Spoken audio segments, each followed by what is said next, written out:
It is my great pleasure to introduce a regular to our lunch, Celeste Landry. Attending here today is a stellar crowd of people I have known in the past who are interested in both election integrity in two kinds of ideas. Counting the ballots accurately and fairly is one kind of election integrity. The other kind of election integrity is going to be discussed today and is part two of a presentation that was done by Blake Huber last week and is now posted on YouTube. Election integrity constitutes a lot of pieces, and this could be one of the pieces that is just not thought about by the electorate, even when they, in passing, think of election integrity. It is my great pleasure to introduce somebody I have a great deal of respect for, Celeste Landry, who is now going to start talking. Hello, everybody. First, I want to say thank you to Ralph for bringing all the equipment so we can have the slides. I really appreciate that. And I appreciate this opportunity to talk to you. I have given a talk on only one form of multi-winner elections in the past, and this was a good chance for me to think about several different methods of multi-winner voting methods. Could you get this closer to me? Thank you. And while I'm here, I'm also the head of the voting methods team for the Boulder County League of Women Voters, and I told them that I would be here, and they said, you have to bring these forms to the meeting and tell everybody that the League is strongly supporting Amendment Y and Amendment Z. These are the redistricting amendments, and a lot of different people, including, say, the Independence Institute is supporting this. So this was a photo opportunity at the legislature when they had the head Republican and the head Democrat at a table together, both supporting these two amendments. So if anybody would like this, you can have one. No, I just want to make a comment. The Libertarian Party of Boulder County, at minimum, among others, is very much opposed to Y and Z. So, and I know why. Because the Libertarians don't get a seat at the table, correct? Correct. Yeah. So basically, it is putting into the Constitution a duopoly of Republicans and Democrats and independents. No. And independents, however defined. Unregistered voters. Yeah. It's a third of the. It gets the three largest registration groups essentially. And we feel differently, obviously. Well, okay, Celeste. This is a great opportunity to talk about how you can have better representation. And first slide, please. Oh dear. So everybody should have one of these pamphlets. The title is Better Multi-Winner Elections and by Achieving Proportional Representation. Here is a part of a flyer that I saw in Cambridge, England, and this is how the people had voted in a previous election, and this is how the results turned out. So you can see the blue team had about a third, and they ended up with more than half, and that's not proportional representation. The orange team here ended up with, a third, and they had more like a quarter. So this is a robber, and the headline was, "You got robbed." Okay, let's go to the next one. Yay! Works. Okay, so last week Blake talked about single winner contests, which are appropriate when you're only electing somebody for one job, like governor or mayor. But sometimes we would like to have multi-winner contests. Oh, you. Okay. Yes. And these are appropriate for multi-member bodies. So a city council, the U.S. House of Representatives, you could argue the Senate, school boards, and click again. Yes. So a question about multi-member legislative and executive bodies. You're talking about the House of Representatives. Those are elected by single-member districts. They're single winner elections, but it's a multi-member body. Okay. I'm saying that multi-winner contests are appropriate for those. Right now, they're single winner, and that's, if we keep going. Oops, you went too far. So I'm a member of the League of Women Voters, and we have a voting methods position. We support alternatives to plurality voting. And some voting methods are intended for single winner elections, others for multi-winner elections. Would you click? Also, when you have a multi-winner election, you can solve the gerrymandering problem. Right now, the big question is, where are the boundaries? So I can choose my voters as an elected official. How can I choose my voters? The voters should choose the elected officials. And when you have a single winner district, this is the famous Salamander district from Elbridge, Gary. Should be gerrymandering, but we say gerrymandering. That was in Massachusetts, and which started the whole term gerrymandering. So if we get rid of single winner districts, then we have the possibility of getting rid of the gerrymandering problem. If you go, click again. So the solution is to create multi-member districts and hold multi-winner elections. You'll get rid of gerrymandering. Click. Unfortunately, a multi-winner election is not a sufficient condition for getting proportional representation. And if you go to the next slide,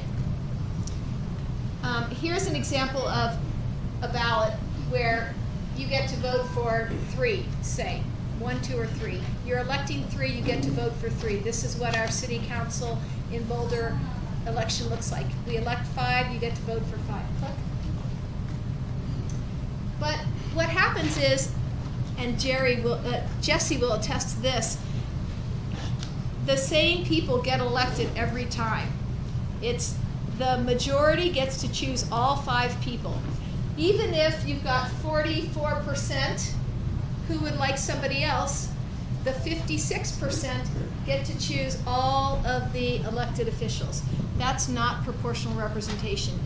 If you were going to have proportional representation here, the gold X's would get 2 candidates, and the black O's would get 1 candidate. So, I don't know, how many of you think that the black O's should have a voice in the government? I personally do. I don't want my government to be decided by all these people. I want somebody to hold our elected officials accountable, and one person that can hold this elected official accountable is the other elected official. But if they all think in lockstep, that's not going to help. So we want to have, I personally think proportional representation is a good thing. It would help us understand how more of the voters think. The more people you elect under proportional representation, the more diverse your body can be.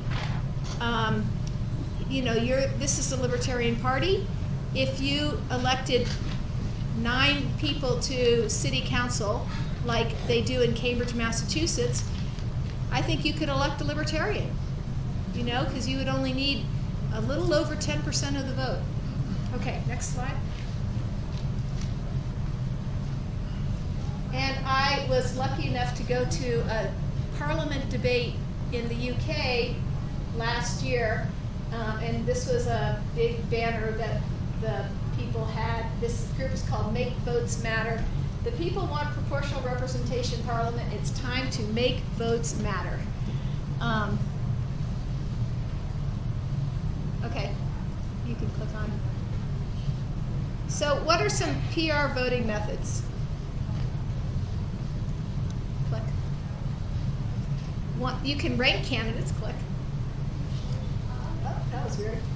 So single transferable vote is a ranking method. This is what they use in Cambridge, Massachusetts, and in Minneapolis for a couple of multi-winner elections. And this is what Boulder used for their city council for 30 years, from 1917 to 1947. They would elect 3 people every 2 years, and the people would serve 6-year terms. Another way is cumulative voting. I call that a rating system, but it's sort of a limited rating system. Proportional approval voting is like approval voting. You can support them all. We're not going to talk about these two. Click on. Okay, let's talk about single transferable vote. Something's weird. What's Did we miss something on the back? Was Oh. another- Why? Oh, here, right here, 2 ballots. So mixed member PR is what they use in Europe a lot. In fact, they use it on 5 different continents, and there are examples of all these in here. Keep going. Okay, so let's talk about single transferable vote. This is the ranking method that Boulder used. In this one, it's called a single transferable vote. In Boulder, you would elect 3 people, but you really only had 1 vote. You would rank your choices, first choice, second choice, third choice. They would look at your first choice, they would count the first choice, and then depending on if that first choice had a lot of votes or not very many votes, your vote might transfer to your second choice. That's why it's called single transferable vote. Very few votes get wasted in this system. And if you look, okay, let's just keep going here. So the most important thing is number 1 choice is the most important. If you click on the next screen, I think it's got a ballot. Here's the ballot. So you pick which one of these you like the first. If you are a lemon lover, you would pick one of the lemons first. You'd probably pick a lemon second also. And then you'd have to figure out which third choice to pick. A compromise kind of candidate for third choice. And this is my first time giving this talk. I brought ballots, and I don't know when a good time to vote would be. Does everybody have something to write with? Would you like to do? Would you like to vote on this now? Would you like to hear about the other voting methods? They could do it. Hear about other voting methods. Okay. So anyway. I'd like to point out that Jerry was the only person who voted. Guess what? His voice got heard. All the rest of you stayed home. What can we say? Raise your hands. Wait till later. Yeah, wait till later. Okay. So this is the most famous one of the ones that I'm going to present today, besides the non-plurality method that we use right now. There's a group called Fair Vote, which has it's a big lobbying group, and they do a lot of good work, but they have a lot of money also. And they are pushing this mostly for single winner elections. And like in Denver, they're talking about using it for their elections there, and they have a 2-winner council election. And I suggested I said, well, that would be great to use single transferable vote for the 2-winner election. And they said, well, we might change it to 2 single winner elections, which would not help at all with any kind of proportional representation. So I'm a big proponent of proportional representation. Okay, let's keep going. But one of the problems with this is you only get 1 vote. Like right now, for city council, you get 5 votes in Boulder. And I kind of like getting 5 votes. So there are other methods we're going to talk about. I just mentioned here some of the places that single transferable vote is used. Click. Question, why did Boulder get off that system in 1947? So what I hear is that it was working too well.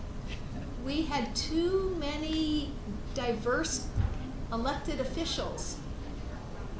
There And was the a lot of establishment- involvement, I think, there were accusations of kind of commies taking over, and really it was too effective. I think there were probably minorities that were getting some say, and some people didn't like actually hearing from their neighbors.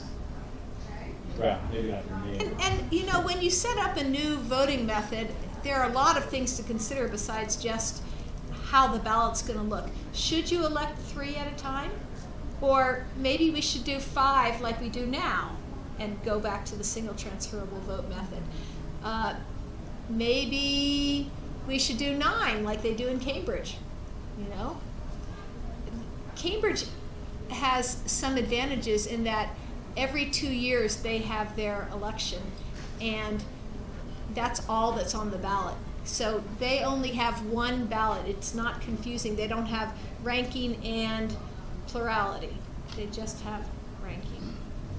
So, okay, and they have various names. In Cambridge, they even call it PR. Click. So here's a chart which is hard to see of history of single transferable vote in the U.S. But Boulder was the second city to adopt single transferable vote, and you can see we had it for a long time. This is Cambridge right here, and they still have it, and I don't think they're getting rid of it anytime soon. And they kind of wonder why other cities don't have their voting method. I think they're proud of it. What's your opinion of why more cities don't have it? I think people like simplicity and don't like change. That's what I think. And it's not the burning issue for a lot of people. Maybe healthcare, jobs, those things are more of a burning issue for people. So, okay, next slide. So there is a bill in the U.S. Congress called the Fair Representation Act, House Resolution 3057. This would change the way we elect members of Congress. Instead of electing just one person, Jared Polis from Congressional District 2, we would have a multi-member congressional district, maybe all of eastern Colorado and then one that's western Colorado. You can discuss that issue separately, but you would elect 3 people in one of the districts and 4 people in another district, and you would elect Democrats and Republicans in both, and you might even elect a third-party candidate if you had enough people supporting that person. Yes?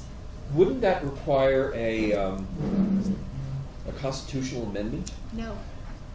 Interesting. There are how many, 10 states that have multi-member districts now? There are some states that have multi-member districts for their state legislature.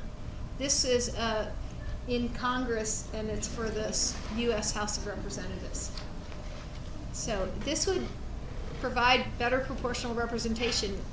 It wouldn't affect states like North Dakota that has only one congressman, right? It would only affect multi-member states with 2 or more congressmen. Just a comment. If you're going to be making a comment, speaking, please speak up, because the microphones aren't all that sensitive, or have somebody hand you the microphone. Thank you so much. Go ahead, Celeste. Okay, so this is at the national level, and if you click, we'll talk about an idea I have at the state level. This year, 2 Republican legislators introduced a bill to change the way smaller counties, fewer than 70,000 people, elect their county commissioners. Right now, they're elected at large, and with plurality block voting, you can get clones elected for county commissioners. So they said, well, we want to have geographic wards. And I'm not that crazy about geographic districts. I prefer using some proportional representation method. So I'm working with Gary Cooper, who is the Republican candidate for county commissioner, and we may try to get those 2 Republican legislators to introduce a bill to allow single transferable vote in county commissioner elections. And we are allowed in the state, by state statute, to use these 2 ranked methods for local city elections. So we would need to get the state to approve it for county elections. Any questions about this? Yes. So maybe I missed it, but you're making a case for proportional representation, and you're talking about using multi-winner districts or multi-seat districts. By the way, I have to make this comment. We talk about winning and losing in elections. And I prefer not to do that because the voters need to be the winners. The people who are elected represent us. They're not winners. Okay? When 49% of the people get disenfranchised because somebody else takes the plurality race, that 49% don't consider them a winner. So, get off my soapbox for a moment. Other than gerrymandering, why would PR benefit voters instead of using districts with approval voting?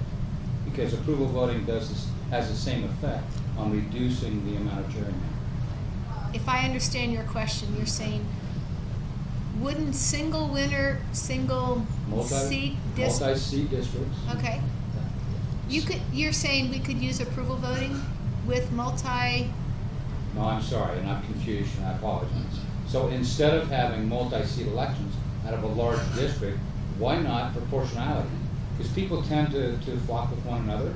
They live with their friends, okay? So in order to get proportionality, like in Boulder, why not have wards? Why not have districts? But use approval voting to elect whichever one represents that district. So with wards, you're only guaranteeing geographic distribution. That's all. We have wards for county commissioner right now. They're elected at large, but they have to live in a ward. And you understand my question? I understand. And there is some self-sorting. What is better about PR Yeah. that gets away from geographical distribution? So we have that right now with Congress. They're elected by wards or districts On a single vote system. on a single vote system.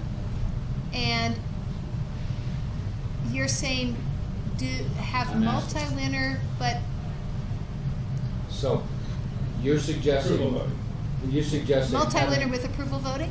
doing away with single districts and combining members of Congress into one district, so you're voting for multi-candidates in a district to guarantee some form of proportionality. And I'd like you to make a case for why that's better than the single seat districts where the people are elected by approval voting. Do you understand my Approval question? voting doesn't guarantee proportional representation in single winner districts. Except right? for geographical. So, what I'm trying to get you to do, and I'm trying to get you to support the concept of proportional representation. What do you mean by proportional representation? What does it mean for that this person better represents me, though he lives in western Colorado, he better represents me? That's the case I'd like to make. So the amazing thing about proportional representation is that the voters decide what characteristics are important. If the voters want a black lesbian to be on the city council, they will vote for the black lesbian. If they want Libertarian. if they want a libertarian, they Oh will my vote God. for the libertarian. This happened in Cambridge where the black lesbian became the mayor. I mean, she got elected to city council and then they elected her mayor. They always have a Republican on the Cambridge city council, even though people call it the most liberal zip code in the United States.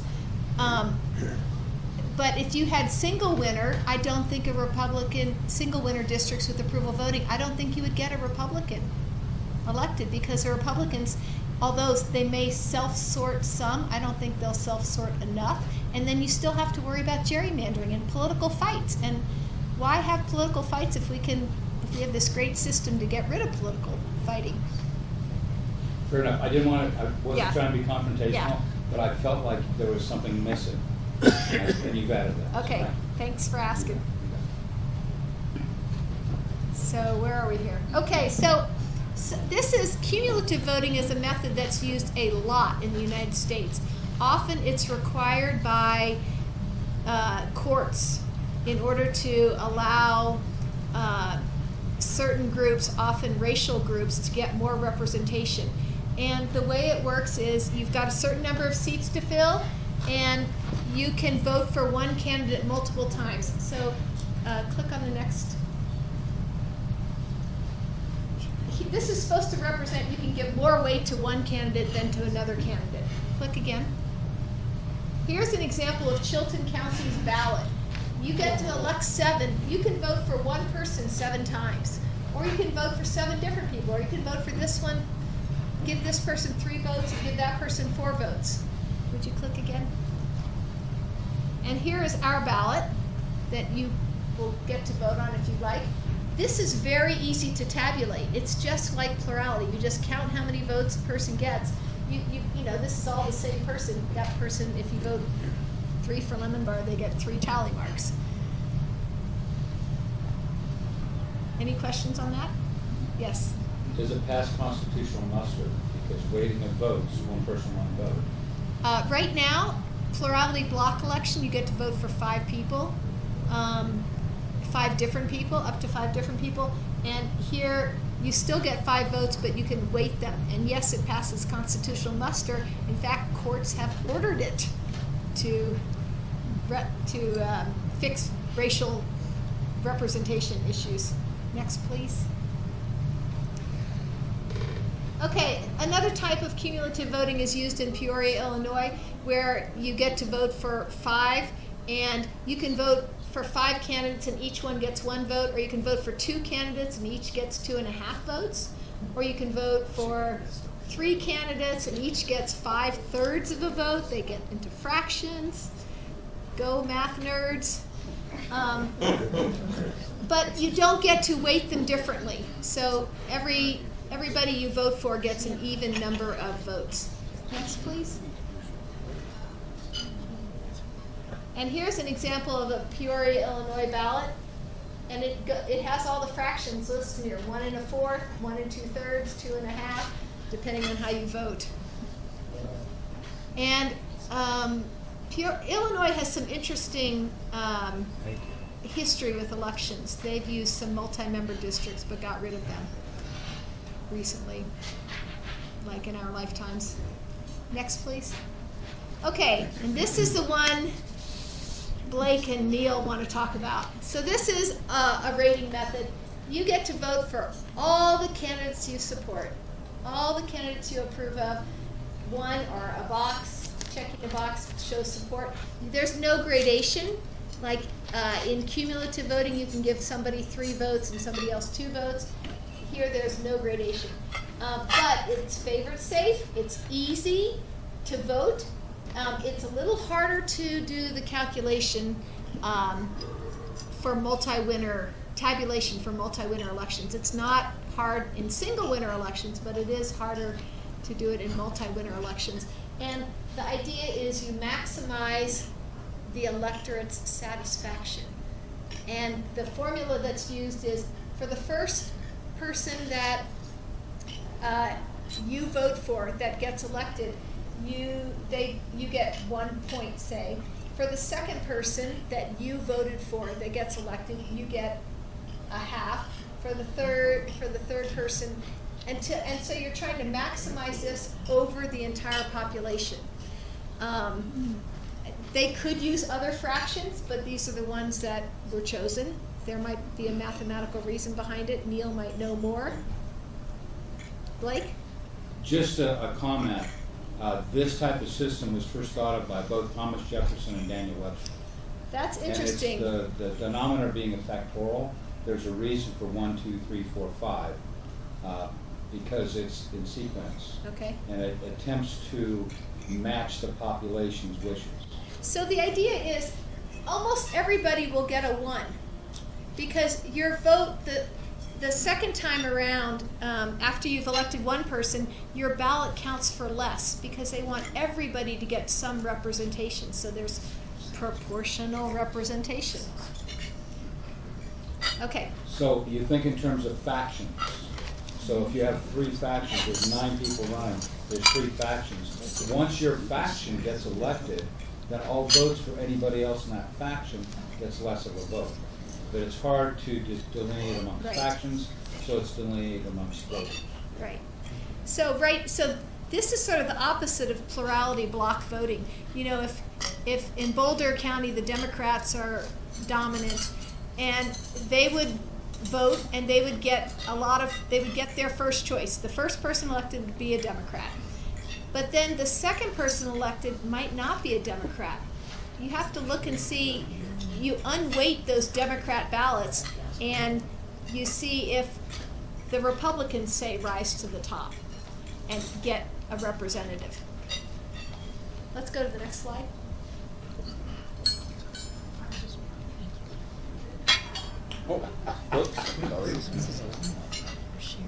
Okay, so you said Thomas Jefferson came up with the idea of the denominators, but this is a new method developed in about 2001. It's computationally intensive because of all those fractions. There's another method called, if you click,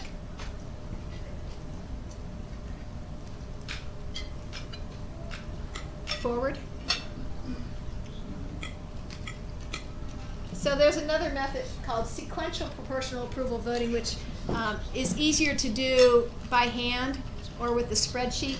And it's similar to that, but it doesn't look at the overall, but it does use that same 1 + 1/2 + 1/3 idea.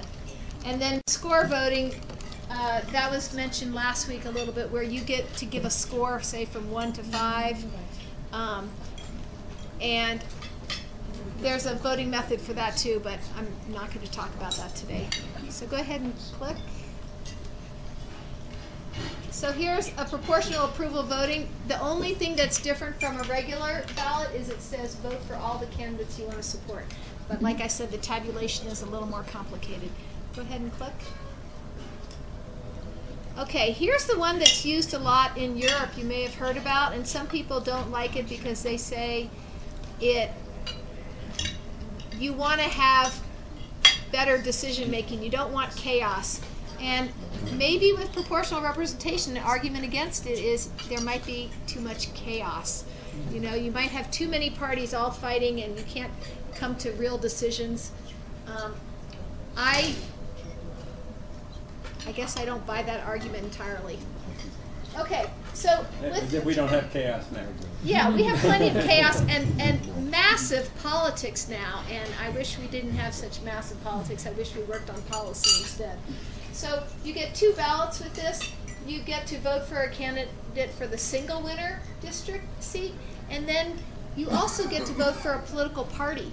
And when I was at the UK, they were talking about people who were being asked not to run for office in a district because they would be a spoiler. So you may have a spoiler in a district for the single winner part, but then you can vote for your party in the party ballot. So, you know, like libertarians, maybe there's not a libertarian running in your district. You could vote for your favorite candidate who is running, and then you could vote for the Libertarian Party just to get some representation. Back on the screen, please. So you could get some representation at the global level. So what they do is they have district candidates, and then they set aside some other seats so that they can have proportional representation. And they allocate these at-large seats in a compensatory manner in order to make it more proportionally representative. And the parties can get involved here. They can create ordered candidate lists.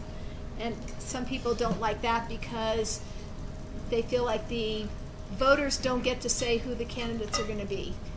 So there are pros and cons, and this is the method I know the least about, probably. You can also do an open list. You can also do an open list, yes.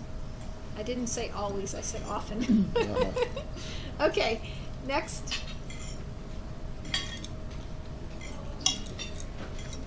And you can see it's used in many places.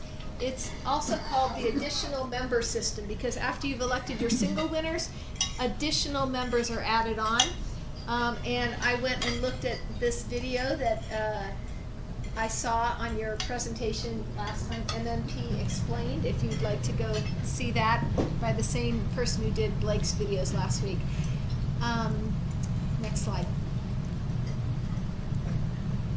So here is one mixed member PR ballot. You can see there's one lemon candidate, one chocolate candidate, but you can vote for any of these parties. Click and we'll see another ballot that's the West District. This is the Center District. They've got 3 candidates here, 3 parties. Click on the next one. Whoops.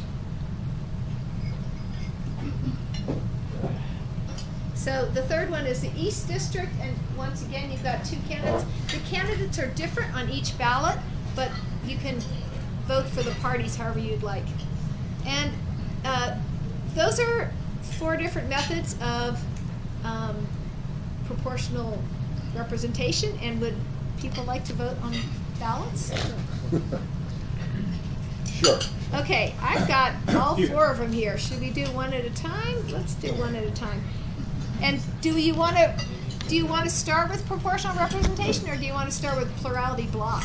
Are you going to come back to presentation, or are you? I'm pretty much done. I've got some extra slides we can talk about if you want. What did you want to say? Well, I just wanted to note that British Columbia is doing some very creative things right now. They want proportional representation. A lot of Canada has been, a lot of Canadians have expressed interest in that over the years for all the reasons that Celeste has noted. And in British Columbia, they have, I think, I don't even remember how many, at least 3 different approaches that are on the ballot. That's correct. And they're going to have 2 choices. They're going to say, should we switch, I think, and they're going to say, if we switch, which system should we move to? And they have some very innovative systems, which, to come back to Blake's question, the Fair Representation Act that's proposed for Congress would require multi-member districts, as Celeste has talked about. But there are other schemes, like some of the ones I think talked about in British Columbia, where you can do the same thing with the same existing districts and essentially use something that's a little more flexible than that multi-member proportional, mixed-member proportional approach to make sure that you do end up with a very good proportional spread.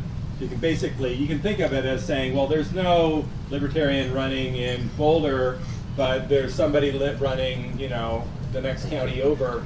I get to vote for them instead of the list of candidates that I have here. I can write in a candidate from another district, and it makes them more likely to win, kind of regardless of which quote-unquote seat they have assigned. So there are ideas like that that make it very flexible, and I think are the best. One more hand over here. I have a hand, Ralph. Okay, I'm sorry, I couldn't. That's all right. Go ahead. So, Yeah. and Sonia, could I ask you to pull the microphone towards you? I'm worried about that. Can I just say one thing about Neil first, Neil's comment? So in Canada, they have already had various elections asking about changing their voting method. And this one that you're talking about is on an upcoming, the next ballot coming, okay, only in British Columbia, because they've done it in all throughout Canada. They've had various elections. They're very interested in this, and they, unlike us, they have a standardized election equipment. So we have, every county buys their own equipment here, but it's much more standardized in Canada. Across the whole country or by province? My understanding is across the whole country, but I'm not an expert on that. Smart Canadians. Sonia? Yeah, my question is, what good in our country, on the national level, say, what good would that do having your party, you know, what weight would that have if your party was, you know, featured? If, say, your party won, what does that mean? Say, In which our country on a national... so you mean in like if we had mixed member proportional representation? Yeah, well, wherever you said you could list your party, you could vote for a Right, party as right. well. What would that do? I mean, what would that mean? So we don't have this system, and I don't see this system happening No. anytime soon in Yeah. the U.S. But right now we have 435 members of Congress. We would have to do something like have 350 members of Congress, and then the other 85 would be chosen based on how many Democrats got elected, how many people voted for the Democrats, how many people voted for the Republicans. Right now they say the Republicans are in charge in the House of Representatives, and even though more Democrats got votes last time around, And that's because More people in voted Denver, for a Democratic yeah, member of Congress. more people voted for. So that's because, like in Denver, you know, they have all these wasted votes in Denver because you only need 50% plus one vote to win, and you know, Diana DeGette wins by 80% to 20% or something. I'm not sure, but all those other votes are wasted. Whereas in a place. In other places, more rural usually, the Republicans will win, but they might not win by that 30% margin. Especially Wyoming, they get to elect one, and very few people vote in that election because they don't even have 1 million people who live in Wyoming, right? But the Republican wins. Anybody else before I ask a question? Because I tend to hog. Go ahead. I have a question about the ranked choice voting and the single transferable vote. I've heard the idea floated also for ranked choice voting besides just transferring the votes of the lowest number one candidate to the people and then transferring their votes to their number two choice to give each person a number of points based on where they are ranked. I was just wondering what's the thoughts on that as far as the differences and how it's the votes are given out. I have a lot of comments on that. If you want to give points, you might consider score voting, and that's a single winner voting method. We're not talking about it for multi-winner right here. Cumulative voting is sort of score because you can maybe give this person 3 votes and that person 2 votes. So single transferable vote, the way it works is there's a quota, and if there are 3 people running, like for county commissioner, to get elected, you only need 25% of the votes plus 1 more vote. Because if I get 25% of the votes, so that say there are 100 ballots, I get 26 votes, you get 26 votes, you get 26 votes, nobody else can win, right? Because there are only 100 votes. Everybody gets a single vote. They can rank as many as they want, but they get a single vote. So that's called the quota, the Druid quota. And so what happens is, if I get 30 votes and I only need 26, 4 of my votes go to the second choice on those ballots. So nobody's vote gets wasted on those. And then only after you transfer the excess votes, then you eliminate the bottom person until you end up with however many winners you need, however many candidates to get elected. And what's that Okay. called again? Single transferable vote? No, that particular, that's STV. Yes. Okay. Yeah. So the problem I have with saying ranked choice voting is that it has 2 meanings. One is the single winner method, which does not promote proportional representation, and the other is the multi-winner, which does. And you'll read in the New York Times or The Economist or these high-level news magazines that they misuse the term. They say, oh, RCV promotes proportional representation, and then they talk about the Maine election, which was all single winner. So no, it doesn't promote it in a single winner election. I prefer using 2 separate terms. So. Yes? Where do you draw the geographic boundaries as to who gets to vote on which election? For the mixed member No, I'm talking completely theoretically. We have a U.S., United States, and we vote in the city of Boulder for city of Boulder, but either for, I'm asking a theoretical question. One can gerrymander at a much larger Yes. scale than at the state level. Right. So where do you think boundaries can be set? What a political question.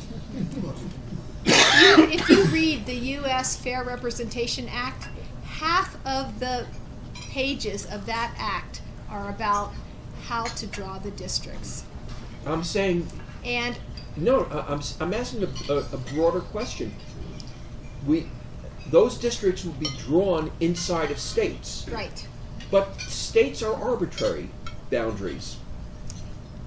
I don't think it's easy to change state boundaries. I'm asking a theoretical Okay. question. Okay. If you're king of the United States, okay, you get to draw the boundaries anywhere you want to, because you are the fairest person I know. Maybe. Where would you draw the boundaries? How would you draw the boundaries? How do you determine what the boundaries should be?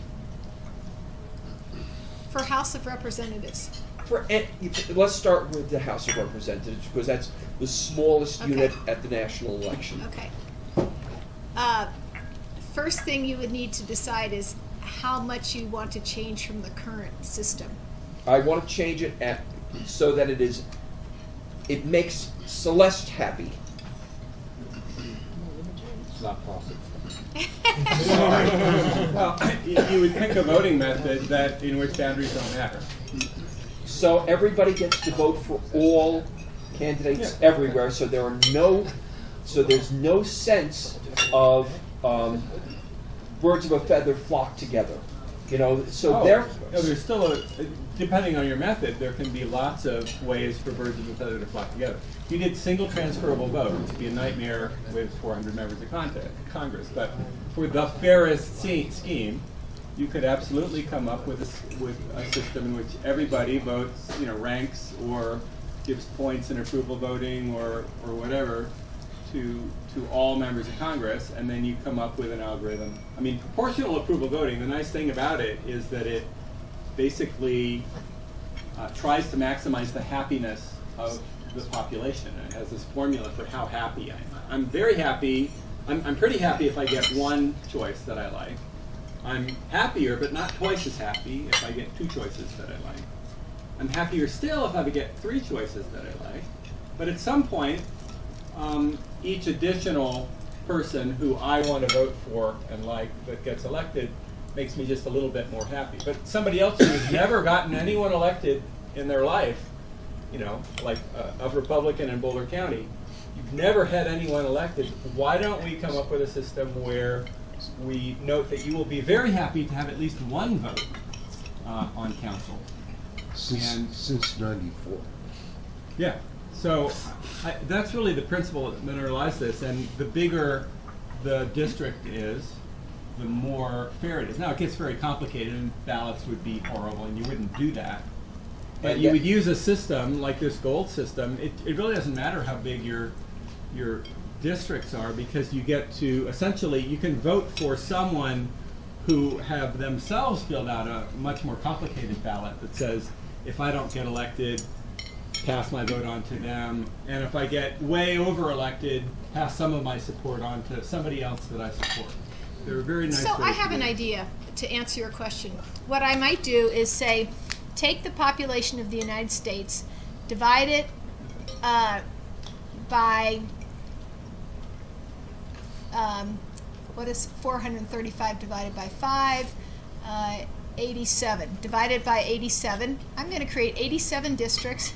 They're all going to have 5 people elected from them. And they might cross state boundaries, but try to keep them as much as possible within the states. And then every multi-member district would have the same number of people for 10 years or so until the next census. And then you would get to elect from those. And everyone would, instead of now where you've got Wyoming, which has less than 1 million people, and Colorado, which is growing like crazy, we're going to get probably an 8th congressman in the next census. It would be more equitable. But you've deferred the problem. Oh, you still have to draw the You boundaries. still have to draw the boundaries, and you still have gerrymandering possibilities. Yes, that's true. Okay, so But with 5, you have 5 winners, 5 seats. You have, it's more likely you'll get half and half, or 2 and 3. That some of these red states will have a blue representative as one of their 5, right? in all likelihood, one of the requirements of gerrymandering is that you concentrate all the voters you don't want. I mean, if you Right. want into Pack and crack. pardon? Pack and crack. Pack and crack. I've never heard that before, so thank you. Oh, you should learn that. There are 2 ways to gerrymander. One is to pack all your people into one so that your person, All your opponent's your people. opponent's people, pack all your opponent's people into one district. So your opponent wins by a landslide, and there are a bunch of wasted votes. And then crack all the other districts so that you have a 52% majority to 48%, and you just barely win, and there are hardly any wasted votes by your voters. So in North Carolina, they did that, and with 53% of the vote, the Republicans got 10 of the 13 congressional representatives. And one of the state legislators said, "Well, why didn't you design it so that you'd get more?" And he said, "Well, we couldn't design it so we'd get 11." So But they tried. They tried to do that using packing and cracking, the same thing. So if I can, So I'm less worried about the boundaries if I have 5 winners in a district.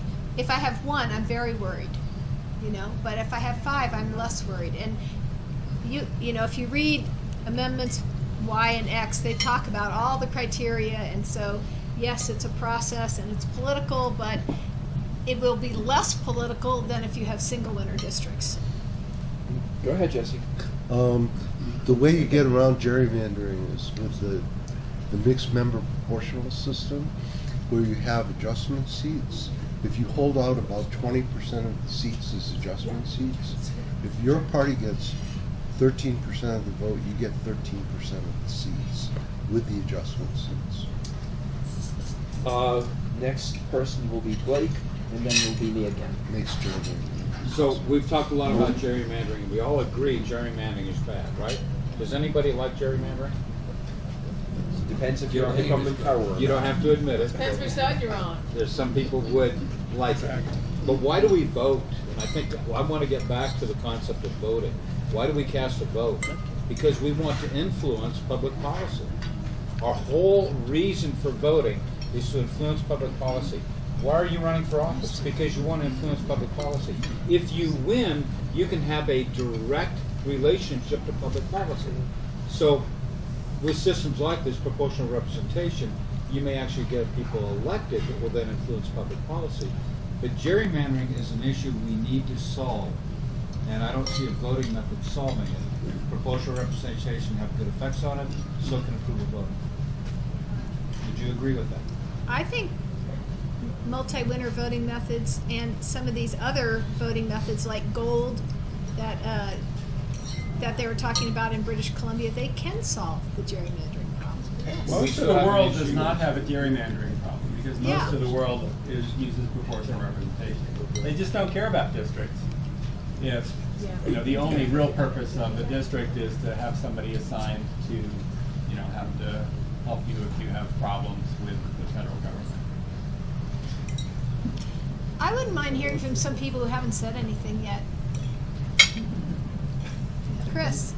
Well, that would be my question, is now I have a representative who is my representative, and if I have trouble getting a passport, I would go to him. And I've been an at-large representative of an organization, and the at-large people don't get any of the calls, and the people who have districts get all the calls, so they're overwhelmed. And so I don't see how that plays out in the practical application of the government functioning. That's my question.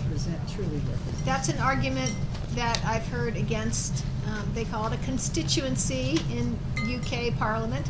You know, if you don't have a constituency, then who do you contact? And the people who are in favor of proportional representation push back. That's why if you have something like 5 members, you would probably pick the one that you most politically align with and ask them to help you. I don't know if there's an actual solution to this. And there are also people who don't provide good service. You ask for help and then they don't provide service even if they are your one representative. So you'd have more opportunities. You try the one guy and he doesn't work, so you try somebody else. Right. yeah. Okay. I think it's one of the reasons they don't want to have 55 representatives, a 55 representative district in California, right? Because that would be, first of all, how would you know who to vote for? And secondly, that would be trying to manage that as a constituent or an elected official trying to help the constituents would be crazy.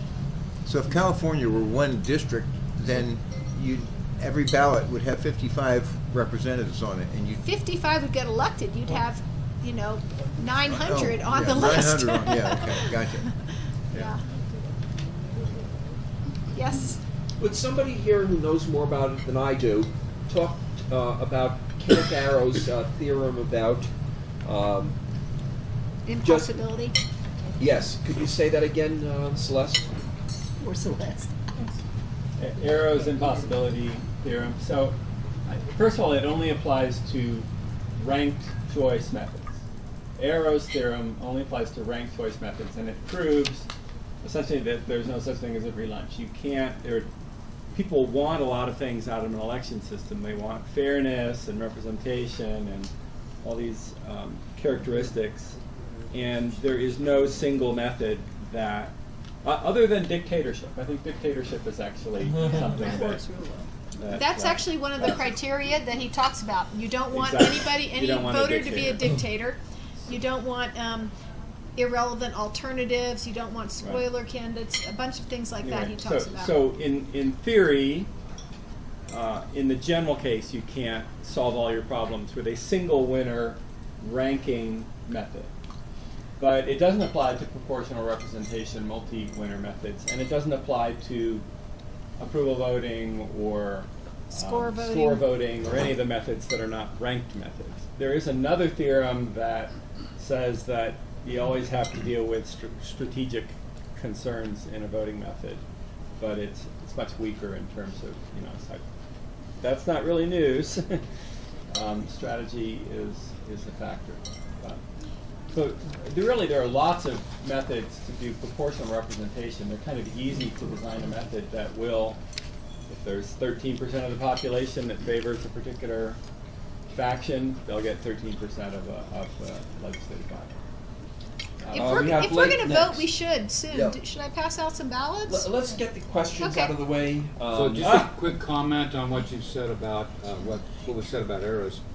When we vote as an individual, when we rank as an individual, translating that into a group ranking is extremely hard. So let me just read what it says about Arrow's theorem. In social choice theory, Arrow's impossibility theorem, the general possibility theorem of Arrow's paradox, is an impossibility theorem stating that when voters have 3 or more distinct alternatives, no ranked voting system can convert the ranked preferences of individuals into a community-wide ranking while also meeting a specified set of criteria. And he gives the criteria: unrestricted domain, non-dictatorship, Pareto efficiency. I'm not going to go into all those things, but it's when I vote, how does my vote influence whom the group chooses? With approval voting, not to get on approval voting, but with other methods like proportional representation, approval voting, you express yourself, and then everybody's expression goes into a box or into a pool, and then the group expression can then properly be expressed with ranking. And I believe this also it's STV. The Arrows impossibility theorem does affect that. Yes. I met with the former mayor of Cambridge, Massachusetts, and she is, one notable thing about her is that she has received more votes from the Cambridge electorate than in an election than anybody else because she ran for school board. There were fewer seats, so she got more votes, and she got lots and lots of votes for that. And so she thought, okay, now I'm going to run for city council. City council, there were 9 people to be elected, and she did not win because a lot of people just figured that they put her as like a third choice or a second choice. They tried to help their other people. Even though she might have been their favorite, she didn't win. And I think she's still a little bitter about that. She ran again 2 years later, and she did win. People then put her as their first choice. And I saw this also with a book club election that we did recently, where the best known book people put as second or third choice. It didn't win under single transferable vote. It won under every other voting method, but it didn't win under single transferable vote. Celeste and everyone, for technical reasons, I need to stop the recording for about 10 seconds. So perhaps this might be a good time to hand out the ballots so that we're not consuming that on video.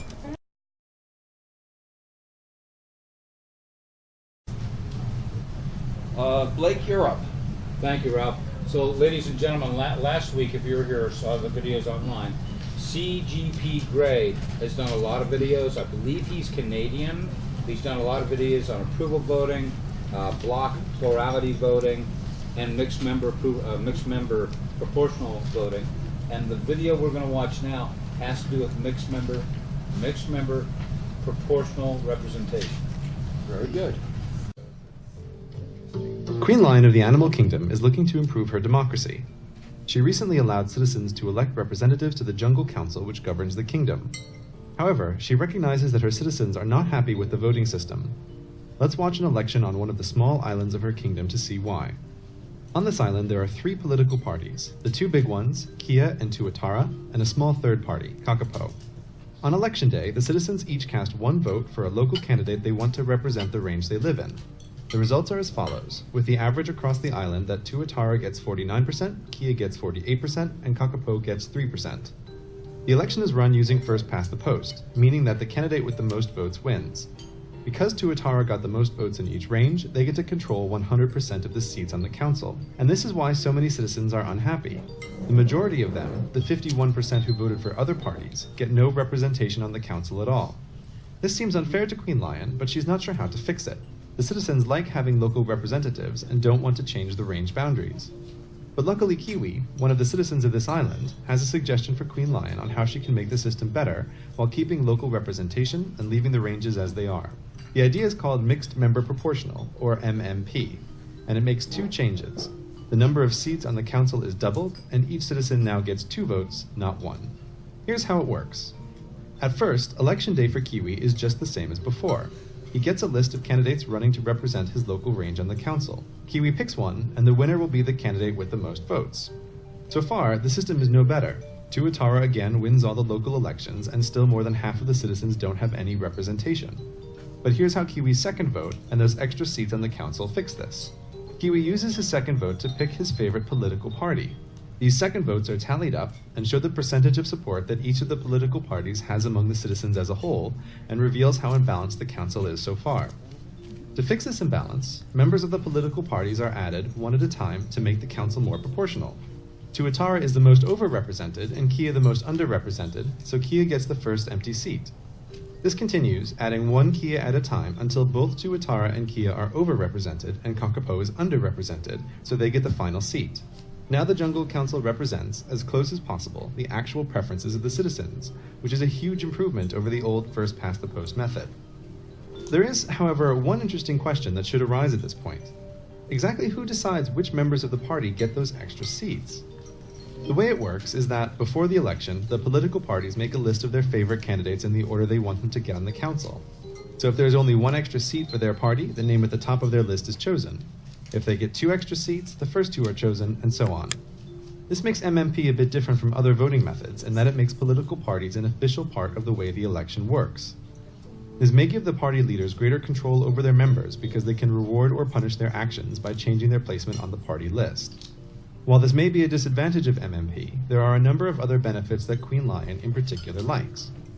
Because fewer votes are wasted, it mostly eliminates gerrymandering and prevents minority rule.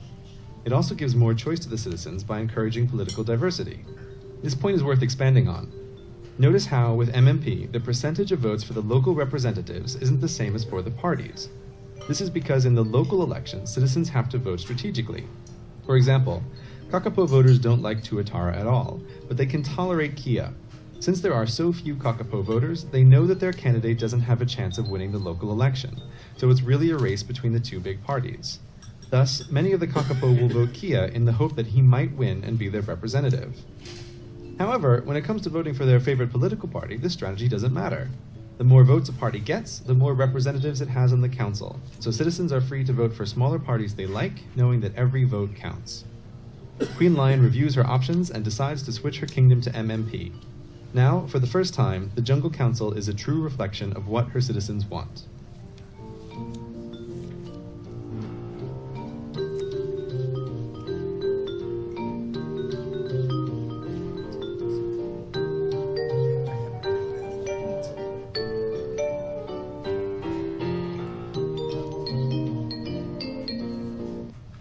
Okay, Jesse, you're up.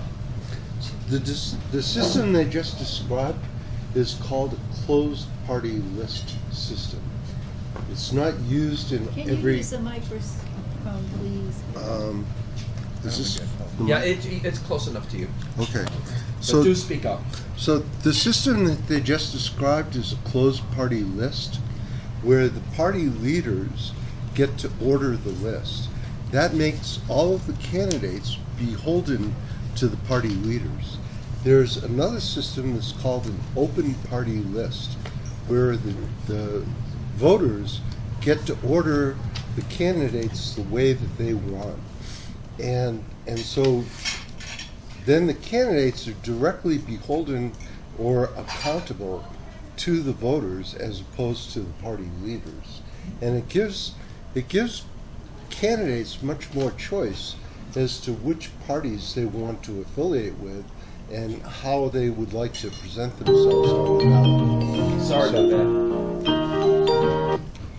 So just to be aware that this particular system he described is used in some countries, and in other countries they use an open party list.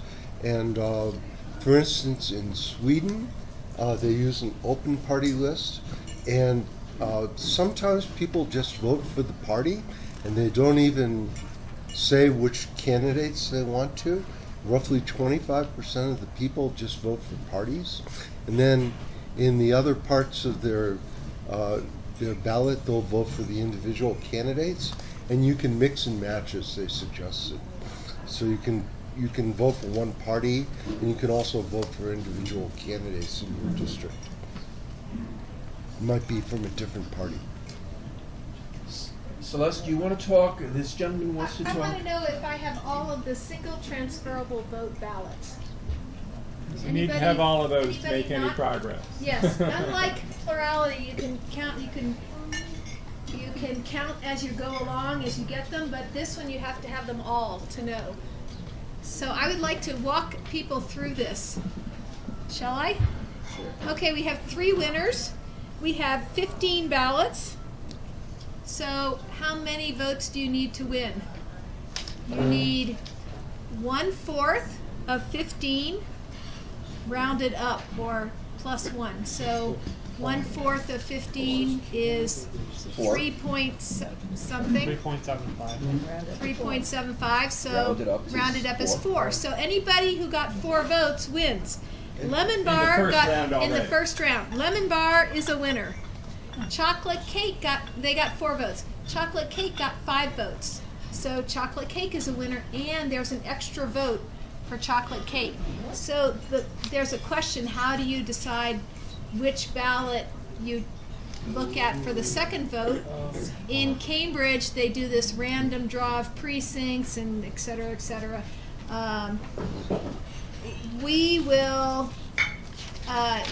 We can do the fraction. We can say each of these counts as 4/5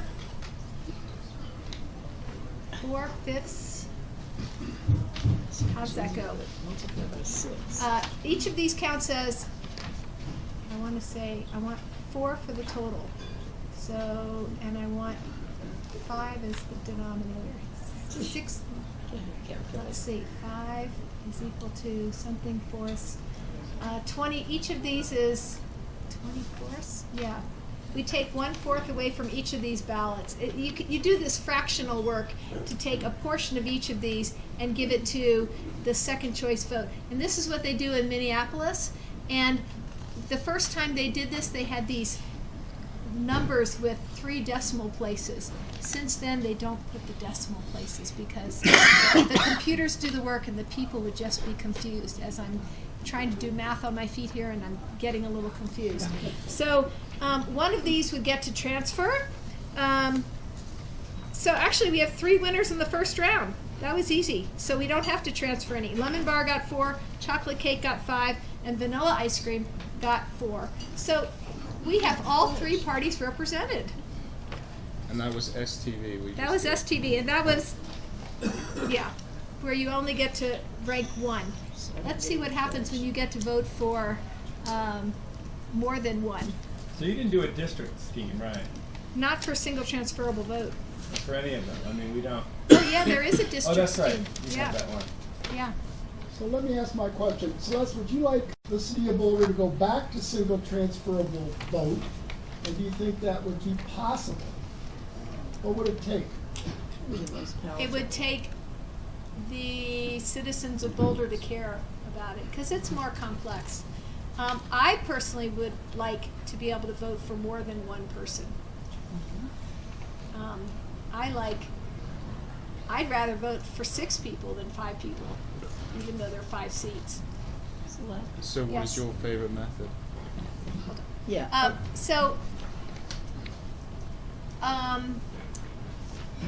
Well, I'm intrigued by proportional approval voting. Cumulative voting is easy, but I like voting for more candidates and not fewer. So cumulative voting, your limit, the maximum you can vote for is 5. You can weight them. I like score voting, so reweighted score voting might be good, but there doesn't seem to be much momentum behind that. Yes. Which one do you think would be most palatable to convince everybody to vote? Which one would be the easiest to push through to convince people to use? So, for instance, for U.S. House of Representatives, right now we elect 1. So I'm okay with single transferable vote for electing representatives That'd be the because right now simplest we only vote for 1. So I'm okay with still only voting for 1, even if we have 5-member districts. Single transfer. So my answer is it depends on the situation. For city council, I'm right now I can vote for 5. I want to continue being able to vote for a lot. For Congress, I only vote for 1 right now. I'm okay with only voting for 1 in the future. Maybe that's a little bit of me stuck in a mindset. If it's I don't know. transferable, or would you say single transferable for that? For Congress? U.S. House of Representatives, I'm okay with that. Yeah. Although, as Even though- Ralph points out, I'd like to change the districts to make all of them 5-member districts. But then we end up, presumably like we are, where a minority elects a majority of the House. And a minority elects the majority of the Senate. And a minority elects, Because president. of the districts that we have, like statewide districts, you mean? Because of that, yeah, but, So Neil is very interested in futuristic, I'll call them, futuristic voting methods, which I don't think the population is ready for yet. Although the rest of the world managed it, but yeah. the we're rest of stuck the in world manages it, but 1776. I'm not sure that the U.S. is ready for it. Yeah. Yes. If Canada does it, we might come on Exactly. board. That's why British Columbia is Yes. so interesting to me. Yes. So, Mike. in our hackerspace, we use straight up proportional voting. How mathematically does what is that? What you have here, proportional approval voting differ from straight up approval voting. What did you call it? State? Straight up. Straight up approval So voting? regular approval Okay, voting. so approval voting is like plurality voting in that it doesn't necessarily promote proportional representation. In fact, it's what they use for CU Boulder's multi-winner elections. They use straight up approval voting, but it has the same problems that plurality has. If 50% plus one person votes as a block, they can elect whoever they want. Yeah. Anybody else? Blake? So in order to get it pushed through, the dominant party, so whatever party is dominant right now, is going to oppose it because they may lose some of their dominance. So my thinking is approval voting, any aspect of approval voting, might be more acceptable to the dominant parties because, for example, with single seat elections, it generally doesn't change who's elected. Sometimes it can, but it doesn't approval change. voting. Approval voting for single seat elections. So that's less of a stretch for them because they'll still maintain their dominance. I'm not sure they're going to see an advantage to it, though, since, I mean, why change if they're happy the way it is and it's not going to make a change in who gets elected? That's what I think they would say. So it's throwing a bone to the voters. Yes. Right, so the way it can be Yes. sold is If the is voters care can enough. can express themselves more. I think Republicans and Boulders would like approval voting because they can actually vote for somebody and get their person Yeah. noticed So, by their approval. I'll tell you an example of where I am personally working with the state legislature to institute approval voting. Right now, in order to get on the ballot for a major political party, you go through the caucus assembly process. And you need 30% of the vote of the 700 delegates, say, to get on the ballot. And in Boulder County, the Democrats are dominant. So those 700 people can decide who is on the ballot, right? This happened this year. We had, for county commissioner, 5 people running for the Democratic nomination. Only one of those 5 people got 30% of the vote. This happened with county clerk for the Democratic nomination. One person got 70.1% of the vote. The other person missed getting nominated for the primary ballot by 1 vote. And why should those 700 people get to decide who's going to be on the ballot? Now, they could have a little bit of say, but it used to be 20% was the threshold, and now it's 30%. And so what I'm working with a state legislature is to introduce a bill to change it back to 20% or to have a 30% approval voting threshold. So if I like these 2 candidates, I can vote for both of them. Maybe they'll both make the ballot. In the election, the primary election, it'll still be plurality, but at least there'll be more choices for the voters in the primary. And we also need to change the signature requirements, and that's part of this bill that we're proposing. If you want to petition onto the ballot, the reason there were 5 people running for county commissioner for the Democratic nomination was because the signature threshold was like 4,000 people had to sign the petition. To run for DA, which is the same exact district, it's Boulder County, you only needed 1,000 signatures. So we had somebody petition onto the ballot as a Democrat, and we had somebody go through the caucus assembly process as a Democrat. So there was a contested Democratic primary for that, but not for county commissioner. And who do you think's going to probably win the county commissioner race? Gary Cooper? I'm skeptical. I think probably it's going to be the Democrat. On a side note, in 2 weeks we're going to have Evan Gravitz here, who is going to talk to us about getting citizens' initiatives onto the ballot by electronic means, so that we get rid of, at least in the city of Boulder, petitioners standing on street corners buttonholing random people. I am very interested in this. I think it's a good idea at first blush. The people here are probably going to be interested in that as well, because it's another form, well, it's much more in the way of direct democracy. Anybody else wish to speak? I'd like to hear the results. Okay, let's hear the results. They're still Your working results on it. make me hungry. Next week, I'm going to be talking about Q and censorship and QAnon and going off into the rabbit patch. So if you guys are curious about that, it should be fun. Down the rabbit hole? Down the rabbit hole. Okay, I'll Do you have remind the everybody, Proportional approval voting ones? Or did you keep that? Where are the she has all the ballots. Okay, you want me to announce them? Sure. Okay, so I think we should put faces and names with these people. Who would like to be lemon bar? I think you're vanilla what?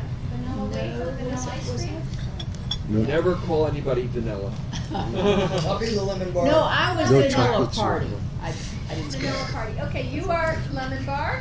Pretty Who good. wants to be chocolate cake? I'll be Chocolate fudge.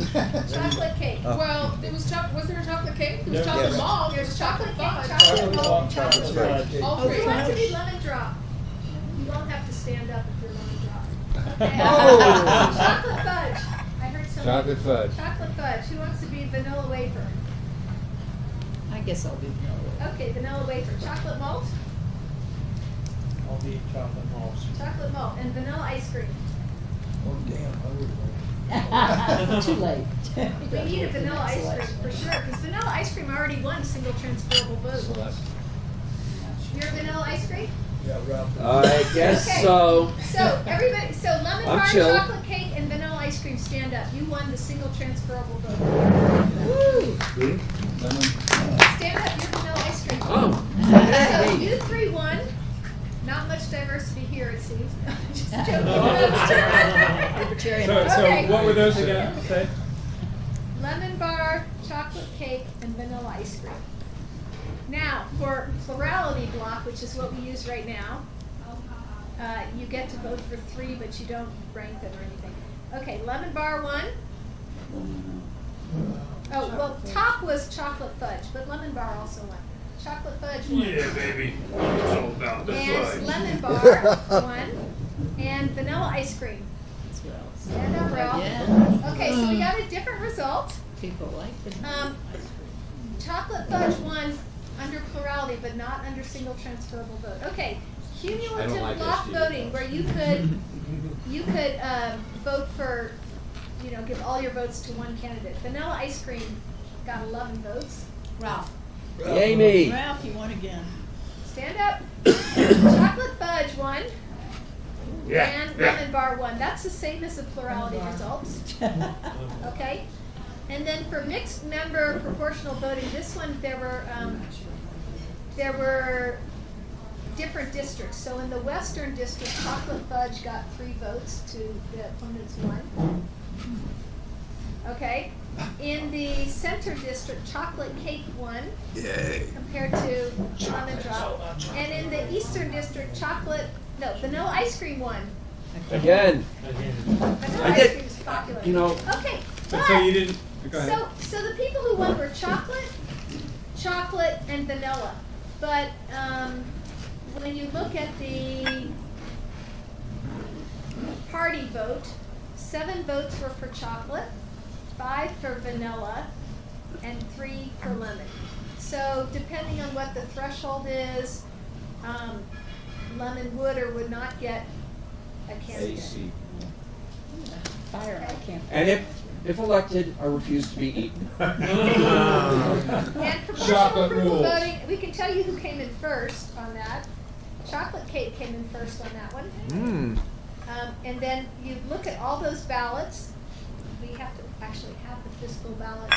And everybody who voted for chocolate cake, the rest of their ballot would be discounted. You'd only get a half of a vote No. for the. Yes. Oh, that's sequential proportional approval voting, Right. sorry. It's different. You have to do this. You have to look at all Looking at all the It's very ballots. cool. Proportional approval voting. You look at all possible councils, all ways of choosing 3 candidates from 6 choices. And for each of those possible, you look at how happy each individual is.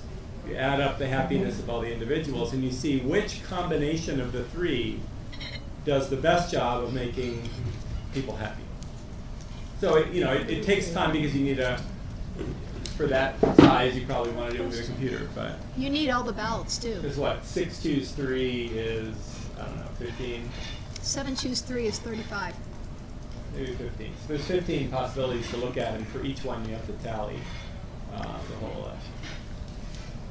But we're doing 7 candidates. I thought there were 6. Any other questions before I ask a question? Okay. Oh, go ahead, sir. I just had one question about another idea for getting rid of gerrymandering, and that is take away the information about the voter registration of what party they're affiliated with and their race and ethnic backgrounds, and just give a group of geographers population distribution information and let them draw boundaries based on that. And wouldn't that end the How do you gerrymandering? take away information that's out there in public? Yeah. No, I mean, don't provide that to the geographers when they make the decisions on how to draw the boundaries. Then you get a random result. Why is that good? Well, wouldn't there be more competitive districts that way? Because they wouldn't be. It would depend. It would depend on how they do it. How are they going to do it? If they're going to do it just by demographics, they still have to decide. There's an infinite number of ways to balance demographics, have equal population in 8 Colorado districts. And this There's gets infinite back ways to do it. Ralph's question, is how do you draw the boundaries? How did the state's boundaries get drawn? They were arbitrary, and it's very difficult to draw a boundary.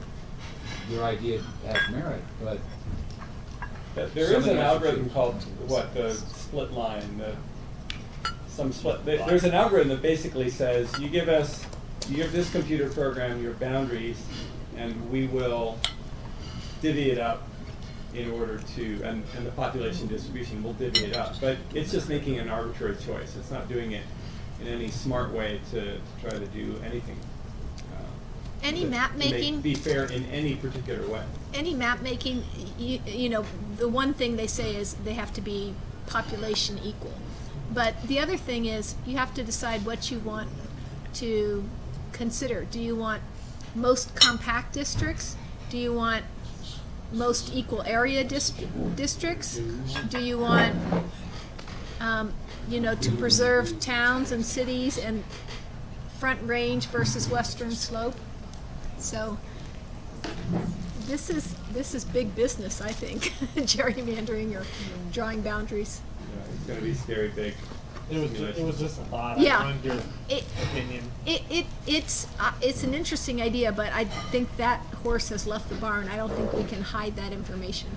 Okay. That's very public, yeah. There's other information you might be able to hide. Anybody else? One of the things that's sort of nice in a federal system. Oh, I'm sorry. No, I just wanted to get the ballot so I can find out the other answer. The proportional dual voting ballot. One of the things that's nice about a federal system is that if you don't like where you live, you can run away to another area. If we go to a system of proportional representation that is sort of nationalized or worldized, if you wish, or globalized, running away becomes problematic because you're stuck with a consistent system of government. I'd like anybody, to address that issue. Go ahead, Jesse. It's going to take generations to get this through. It took 133 years for the women to get the vote, and at a federal level, it's going to take forever to implement this particular system because there are so many levels of obstruction that are placed in the way. And the way to accomplish this is in 22,000 plus home rule cities and counties across the United States. So I call it trickle-up democracy, where we start to implement these more fair systems of elections, where everybody gets a seat at the table, and we can't do it at the state level, we can't do it at the federal level, because there are so many obstructions. So we have to do it at the local level, and that would be here in the city of Boulder, and in Longmont, and Lafayette, and Louisville, and in Boulder County, which is particularly bad because there are only 3 representatives for 324,000 people from one party since 1994. So it's my theory we don't live in a democracy. If you just have one party rule for 24 years in a row, that's not democracy. And 82% of Colorado counties have one party rule. El Paso County hasn't elected a Democrat for 40 years, and Boulder County hasn't elected a Republican for 24 years. And we need to introduce democracy at the local level in cities and local government before we can take it up to the state and federal level. So I'm going to jump in here, Jesse. That was very good. Would somebody hand the microphone to Jerry, because I have a question for Jerry. Jerry. Jerry, you've talked often about communities deciding how to self-govern. And I'm curious if you've given any thought to what defines a community.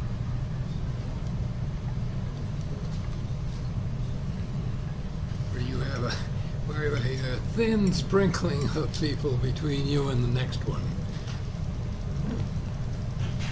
Could you say that again, Jerry? There's only a thin sprinkling of people between you and the next cluster. That would be a community. That would divide the community. That poor guy is right in the middle. How would you define a community on the Front Range, for instance, where we've got everybody cheek by jowl? The same thing is true along the East Coast, where there's basically no open space between communities, between named towns. I don't mean to be putting you on the spot. I'm just asking if you've given this any consideration. Remind me why you picked this topic out, and what I said whenever I said it.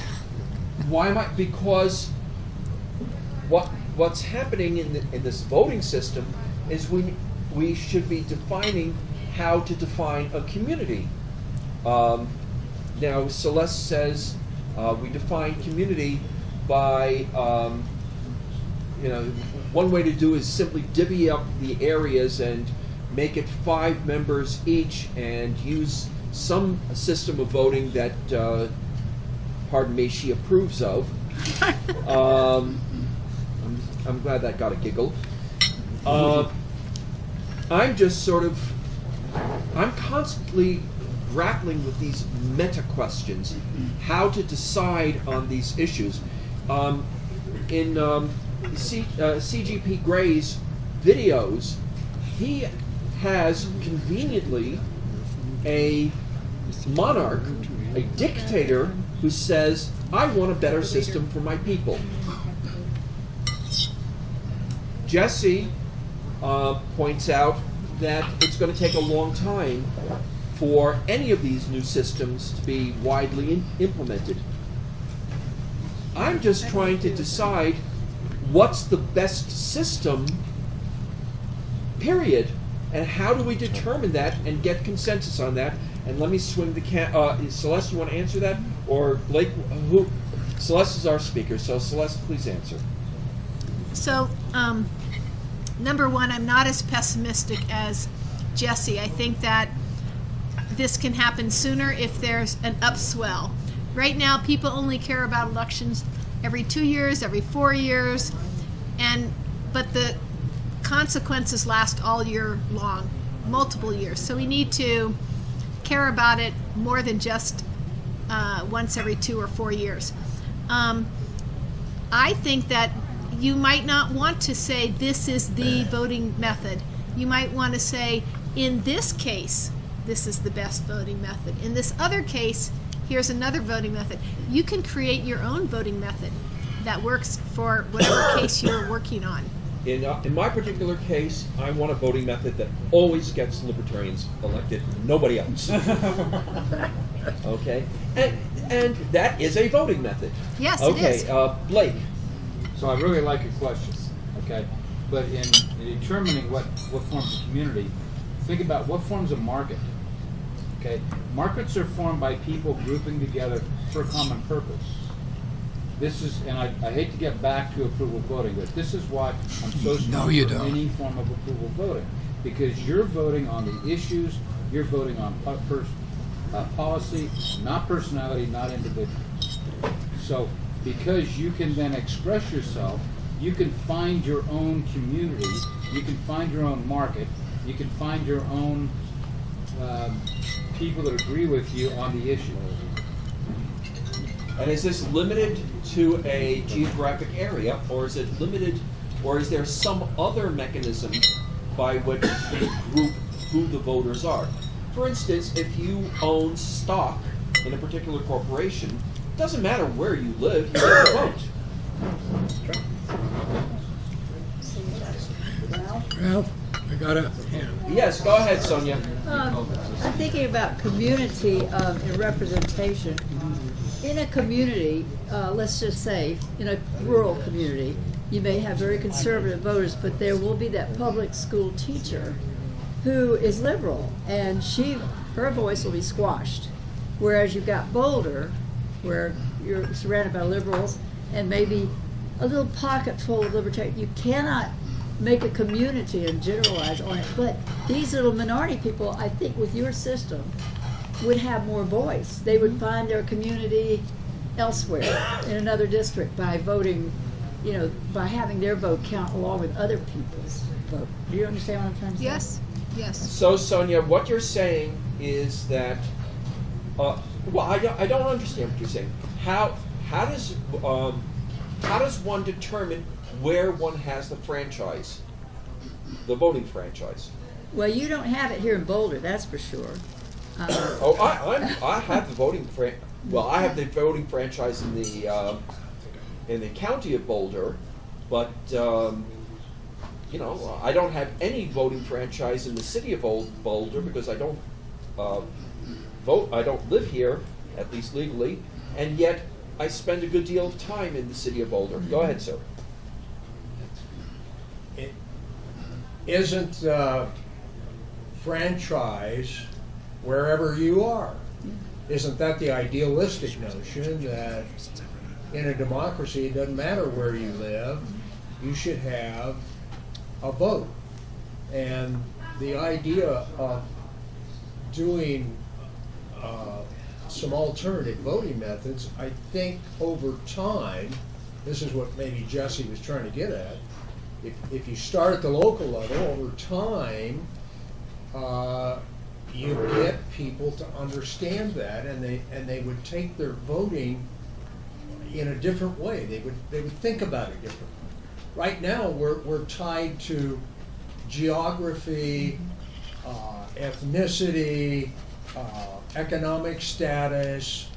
Those are the kinds of things that tend to determine where we vote, how we vote.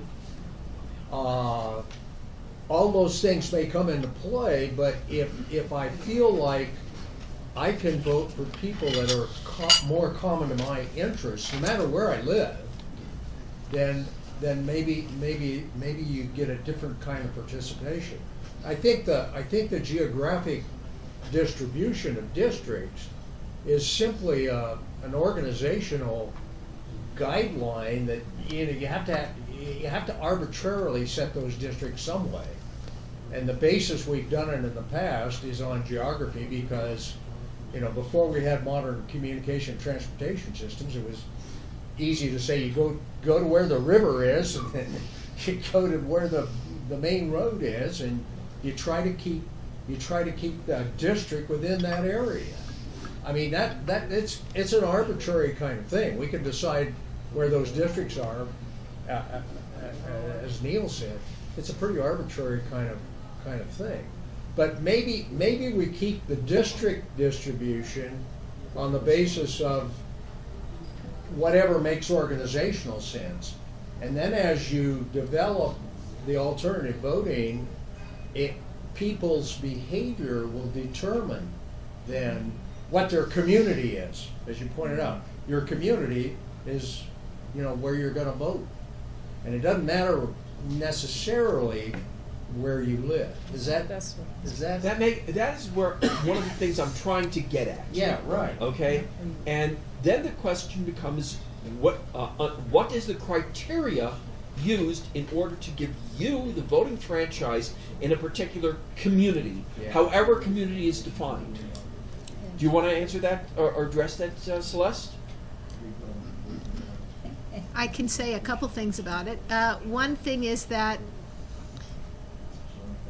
I know somebody who wanted people who live in unincorporated Boulder County, maybe within some radius of the city of Boulder, to be able to vote on Boulder city issues. So the question so that's a thought. So what's the metric used? What tool do we use to say Jesse has the right to vote in Peoria, Illinois, even though he lives in Boulder, Colorado, as opposed to people who live in unincorporated Boulder County voting in Boulder County, voting in Boulder City, or voting in Longmont? What metric do we use? And Blake, do you want to address that? I want to say one other thing. Which Sure. I thought your comment about we might not self-sort if we can vote for people in any county, or you said right now people will, they live in a geographic area and they vote for that geographic area in single winner districts. But your comment about, well, if you can do that, then people don't have to live in Longmont, or they don't have to live in I thought that was very, I like that comment, and it's something to think about. It's thought-provoking. Yes. It doesn't provide any answers. Right. Okay. There are more questions than answers. I think that's clear. Okay, and so now I'm going to swing the camera around to Blake. So one of the things we really need to consider is, do we like our current voting system? Does it really satisfy us? Do we enjoy voting, having only one vote, and being forced to choose the lesser of two evils? Well, the majority likes it because they have a stranglehold, and they don't want us to get represented. I don't think the majority likes it. As I said last week, I think the majority has been silenced. It's not the silent majority. I think by having to be only able to choose between the lesser of two evils and being forced to do that, that's criminal. Okay? That's wrong. It's immoral. And there's so many things that come into that where you can split the vote, have people be spoilers, and all of these issues come up. So if we agree, and maybe we don't, but if we agree that our current system is bad, we need to change to another system, how can we easily change to another system? How can we affect change? And that's what's important. So as we talk about all these wonderful different alternative methods, how can we get from where we're at to not where we're at? Again, that's why I support approval voting for single district, single seat elections, because then that gets people used to doing something different. Let me tell you a quick story. Back in the day, this lady was cutting the ends off the ham. Perhaps you've heard this. And her daughter says, "Mommy, why do you cut the ends off the ham before you put it in the pan?" And Mom says, "Well, that's the way your grandma, my mother, always used to do it." So the daughter goes to Grandma and says, "Grandma, why do you cut the ends off the ham so before you put it in the pan?" And Grandma says, "So it'll fit in the pan, silly." So we tend to do things over and over again because it's always been done that way. We need to look at something a little different and study it and see if it would work, and get a few cities to adopt it and get that data back where people can actually see ranking works great, or approval works great, or score works great, or Buckland method or board account or any of these other alternative methods work better than our current system. Thank you. Jesse. I agree with Blake about that. Yes, I'm right. Yeah.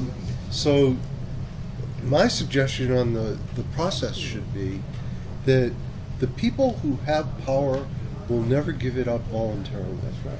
And you basically have to take it away from them.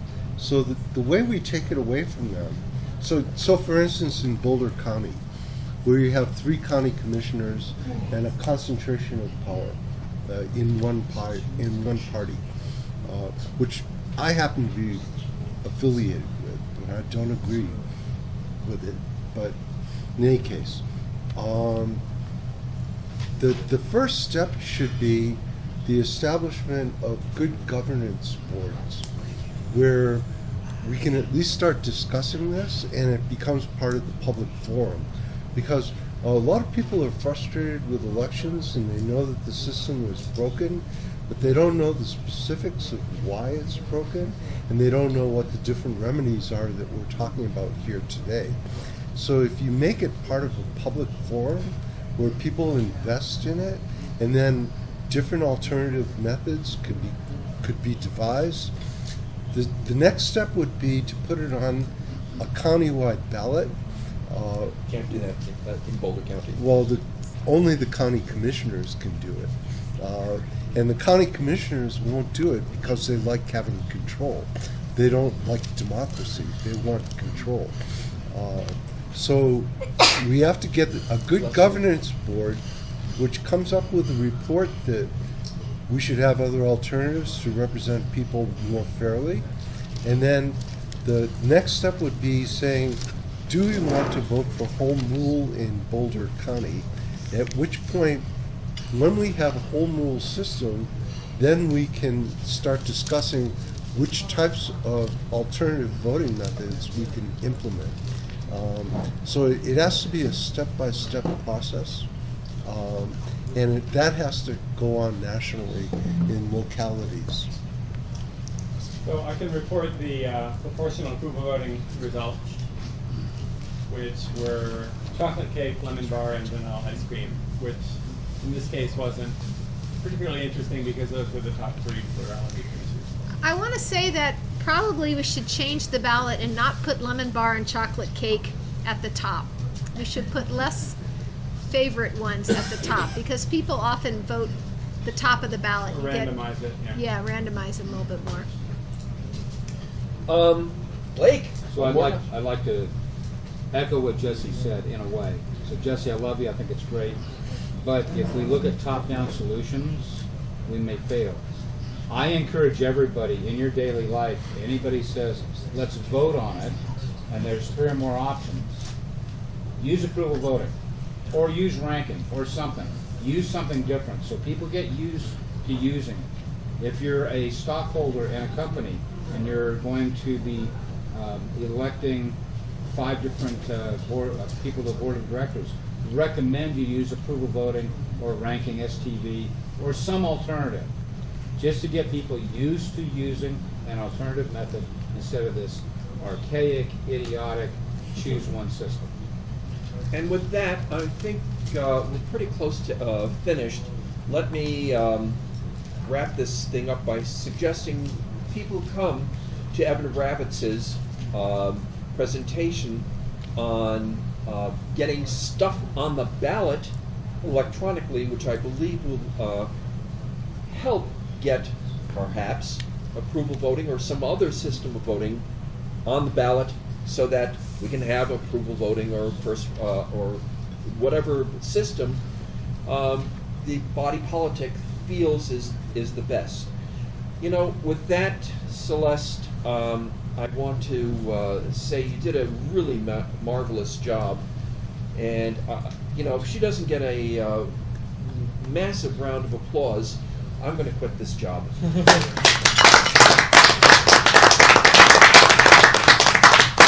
did great. Thank you. Do you want to sum up, or do you anything else you want to say? It doesn't have to be just put on the ballot by the county commissioners. think you can also do it, get things on the ballot via petition, but No, it's you hard. cannot.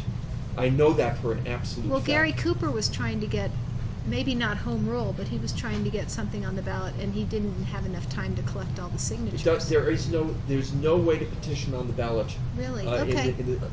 counties. In counties. It's It's a an statutory oversight in the penalty. state Ah. constitution. Maybe we need to. That's true even for change to the county constitution. Oh, this one's different. This is written into statute that that you can do it. Yeah. Changing from 3 to 5 commissioners is written into the statute that you can do that. That you can petition Yeah, that on that the you ballot, can but petition nothing that. else can Maybe get it. nothing else. Yes, Okay. that makes sense. And changing from at-large to wards. Yeah, it's all the same question, the Yeah. county commissioner election question. Right. Okay, one more round of applause for Celeste and Jesse and Neil and Blake, all who have done yeoman work on this issue. Thank you all. And Ralph. No, I haven't done this squat. Yeah, now you see how much applause I get.